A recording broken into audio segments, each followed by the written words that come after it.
We've been a leader in banking for more than 100 years. You'll find us here, at home, on your phone, and everywhere you go. Renaissance Bank. Understanding you. Member FDIC. Equal housing lender.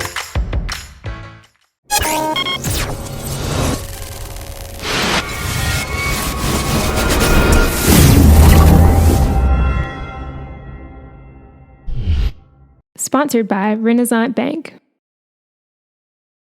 Good morning, Northeast Mississippi. This is Newsbreak for Thursday, March 16th. I'm Brad Locke. Thanks for joining us. You can catch Newsbreak each weekday at 7 a.m. Watch it at djournal.com, Facebook, YouTube, or the Daily Journal's mobile apps for Apple and Android devices. Going to take a quick look now at news, sports, and weather in Northeast Mississippi. Let's start with the Weather Underground forecast for today. Going to have partly cloudy skies with a high of 53 degrees, low of 42, 0% chance of rain. The 3-day outlook, looking ahead to the weekend. Friday, rain is possible, high of 70, low of 57, a 40% chance of rain. Rain possible again on Saturday, 67 for the high, 40 for the low. The chance of rain is 50%. But then Sunday, clear skies again, high of 66, a low of 42, and a 0% chance of rain. Let's take a look now at some of the top stories from the Daily Journal and djournal.com on this Thursday. The Tupelo Police Department is in the process of implementing body cameras. Chief Bart Aguirre said Tuesday that all uniformed officers have completed a video training course and read the policy, which was formalized last week. Aguirre said they are shooting test video and learning how the system works. Now, Tupelo's body camera policy mandates that officers activate the recording function of the cameras during all enforcement-related contacts with the public. That includes traffic stops, detentions, arrests, and field interviews. Now, under Tupelo's policy, officers must complete an initial written report before they are allowed to view any body camera video footage of an incident. Upon completing the report and viewing relevant footage, officers may file supplemental reports and must note any discrepancies between the initial report and the video footage. Now, this provision satisfies a key demand made by many civil rights organizations. Blake Feldman of the American Civil Liberties Union says Tupelo's policy is better than most others he's seen in the state, but doesn't believe it goes far enough to protect domestic violence victims and members of the public from unwanted recording. Under Tupelo's policy, individuals who file formal complaints against officers will have access to body camera video footage in which that complainant is present.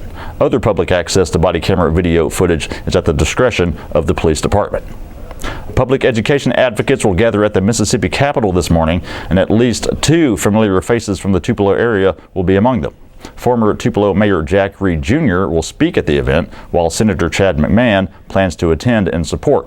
The rally's focus is to ask that broad public input be sought on any rewrite of the state's public education funding formula, the Mississippi Adequate Education Program. Now, under a funding plan proposed in January by nonprofit consulting group EdBuild, many school districts in the state would lose state funding. The Tupelo Public School District would lose about $4 million in state funding per year. Reed said he will speak about the economic impact of having a strong public education system. He would like to see more time spent on a rewrite and more input from educators and the public throughout the process. The rally, organized by advocacy group Mississippi Education Funding, takes place today in the second-floor rotunda of the Capitol building at 10:30 a.m. Speakers will begin at 11 a.m. and the event is expected to conclude around 11:30. Students with Heads Up Outreach spent a little of their spring break time on Wednesday getting a small taste of work life at Reed's Meadows in Saltillo. Heads Up Outreach is a program partnered with the Salvation Army that gives area students in grades 3 through 12 the chance to participate in competitive sports. Reed's Meadows has supported it for more than 5 years. On Wednesday, the manufacturing company hosted Industrial Day, and several kids in the program get to tour the facility and see how the company makes its metal. Reed's Metals provides money for uniforms, equipment, and hotel rooms when the kids travel to tournaments. Reed's marketing director Heather Stiles said Wednesday's event gave the company a chance to interact with the kids.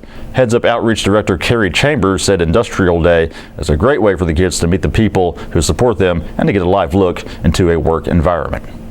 And in sports, the Ole Miss women's basketball team opens postseason play tonight in the Women's National Invitation Tournament. The Rebels will host Grambling at 6 p.m. This is their second trip to the WNIT under Coach Matt Insel.